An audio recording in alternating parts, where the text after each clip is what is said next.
कर्म का फल सबको मिलता है। बेटा बनकर, बेटी बनकर, दामाद बनकर, बहू बनकर कौन आता है जिसका तुम्हारे साथ कर्मों का लेना देना होता है। लेना देना नहीं होगा तो नहीं आएगा। तो चलो सुनते हैं कहानी। एक फौजी था, उसके माँ नहीं थी, बाप नहीं था, शादी नहीं थी, बच्चे नहीं थे, भाई नहीं थे, बहन नहीं थे। अकेला ही कमा कमा के फौज में जमा करता जा रहा था। तो थोड़े ही दिन में एक सेठ जी जो फौज में माल सप्लाई करते थे, उनसे उनका परिचय हो गया, दोस्ती हो गई। सेठ जी ने कहा, जो तुम्हारे पास पैसा है वह उतने के उतने ही पड़ा है, तुम मुझे दे दो, मैं कारोबार में लगा दूं तो पैसे के पैसा बढ़ जाएगा, इसलिए तुम दे सकते हो। फौजी ने सेठ जी को पैसा दे दिया। सेठ जी ने कारोबार में लगा दिया। कारोबार उनका खूब चमक गया, खूब कमाई होने लगी, कारोबार बढ़ गया। थोड़े ही दिन में लड़ाई लग गई। लड़ाई में फौजी घोड़ी पर चढ़कर लड़ने लग गया। घोड़ी इतनी बदतमीज थी कि जितने से वह जोर से लगाम खींचता उतने ही तेज भागती। खींचते खींचते उसके गलफर तक कट गई, लेकिन वह दौड़कर दुश्मनों के गोल में जाकर खड़ी हो गई। दुश्मनों ने वार किया, फौजी भी मर गया, घोड़ी भी मर गई। अब सेठ जी को मालूम हुआ कि फौजी मर गया, तो सेठ जी बहुत खुश हुए कि उसका कोई वारिस तो नहीं है। अब यह पैसा देना किसको है? अब मेरे पास पैसा भी हो गया है, कारोबार भी चमक गया है, लेने वाला भी नहीं रहा। तो सेठ जी बहुत खुश हुए। तब तक कुछ ही दिन के बाद सेठ जी के घर में लड़का पैदा हो गया। अब सेठ जी और भी खुश हो गए कि भगवान की बड़ी दया है, खूब पैसा भी हो गया, कारोबार भी हो गया, लड़का भी हो गया, लेने वाला भी मर गया। सेठ जी बहुत खुश। वह लड़का होशियार था, पढ़ने में समझदार था। सेठ जी ने उसे पढ़ाया लिखाया।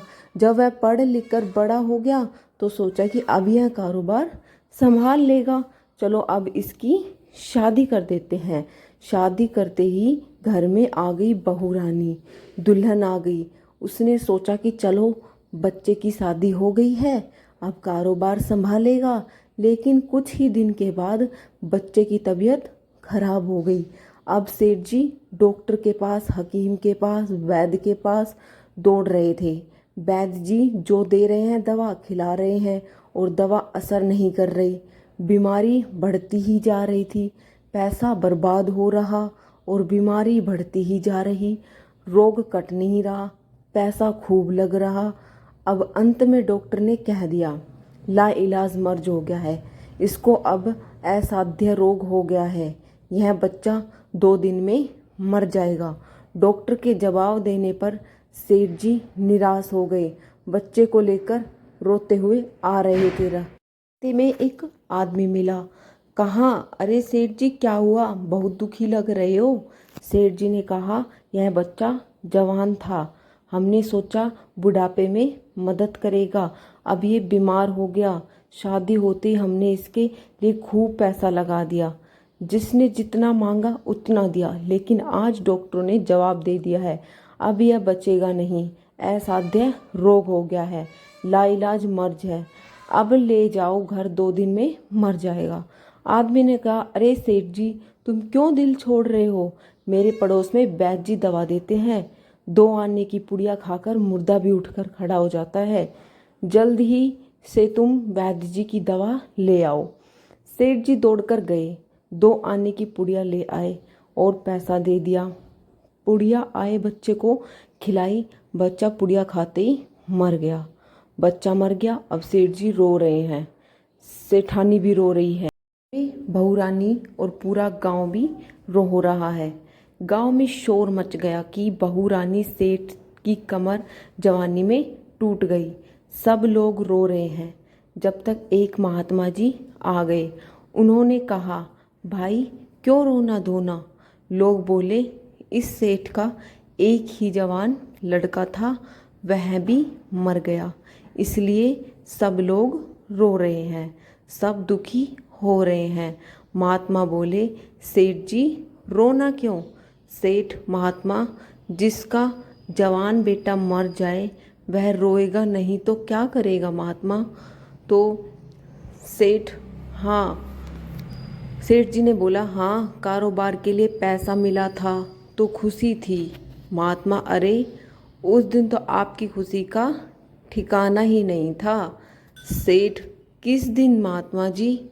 महात्मा बोले, अरे जिस दिन फौजी मर गया, सोचा कि अब तो पैसा भी नहीं देना पड़ेगा, माल बहुत हो गया है, कारोबार भी तुम्हारा चमक गया है और तुम बहुत खुश रहोगे। और तुमने उसके मरने पर खुशी मनाई थी और आपको कोई उसको पैसा भी नहीं देना पड़ेगा। सेठ जी ने कहा, हाँ महाराज, खुश तो मैं था महात्मा, और उस दिन तो आपकी खुशी का ठिकाना ही नहीं था। पता नहीं कितनी मिठाइयाँ बट गई। सेठ, किस दिन महात्मा जी? महात्मा जी ने कहा, अरे जिस दिन लड़का पैदा हुआ था। सेठ जी बोले, महाराज हाँ, लड़का पैदा होता है तो सब खुशी होते हैं, सब खुशी ही बनाते हैं, तो मैंने तो कोई अलग नहीं किया है, मैं भी खुशी हुआ था जैसे सब लोग खुश होते हैं। महात्मा ने कहा, उस दिन तो खुशी से आपके पैर जमीन पर भी नहीं पड़ रहे थे। सेठ, किस दिन महाराज? महात्मा बोले, अरे जिस दिन बेटा ब्याहने जा रहे थे। सेठ जी बोले, हाँ महाराज, बेटा ब्याहने जाते हैं तो हर आदमी खुश होता है, तो मैंने क्या बड़ी गलती कर दी, मैं भी खुश हो गया। महात्मा ने फिर बोला, तो जब इतनी बार खुश हो गए तो जरा सी बात पे रो क्यों रहे हो? सेठ जी, महाराज यह जरा सी बात है, जवान बेटा मर गया, यह जरा सी बात है। महाराज बोले, अरे सेठ जी, वहीं फौजी पैसा लेने के लिए बेटा बनकर आ गया, पढ़ने में, लिखने में, खाने में, पहनने में, शौक में, श्रृंगार में, जितना लगाना था लगाया, शादी ब्याह में सब लगाया, और ब्याह दर बदर ब्याज लगाकर डॉक्टरों को दिलवा दिया। अब जब 2 आने के पैसे बच गए, वह भी वैद्य जी को दिलवा दिए और पुड़िया खाकर चल दिया। अब कर्मों का लेना देना पूरा हुआ। सेठ जी ने कहा, हमारे साथ तो कर्मों का लेन देन था, चलो हमारे साथ जो हुआ सो हुआ, लेकिन यह जवान बहुरानी घर में रो रही है, जवानी में उसको धोखा देकर विधवा बनाकर चला गया, उसका क्या जुर्म है, उसके साथ ऐसा गुनाह किया? महात्मा बोले, यह वही गौड़िया जिसने जवानी में उसको धोखा दिया था, इसने ही जवानी में उसको धोखा दिया था। वेद शास्त्रों और पुराणों के साथ साथ सभी साधु संतों का कहना है कि यह संसार कर्मों का लेखा जोखा है, इसमें जो जीव चैतन्य है वह समझदारी से भवसागर पार हो जाता है। अगर आपको भी ये कहानी पसंद आई है तो लाइक शेयर करना बिल्कुल ना भूलें और चैनल को सब्सक्राइब कीजिए। Bye bye.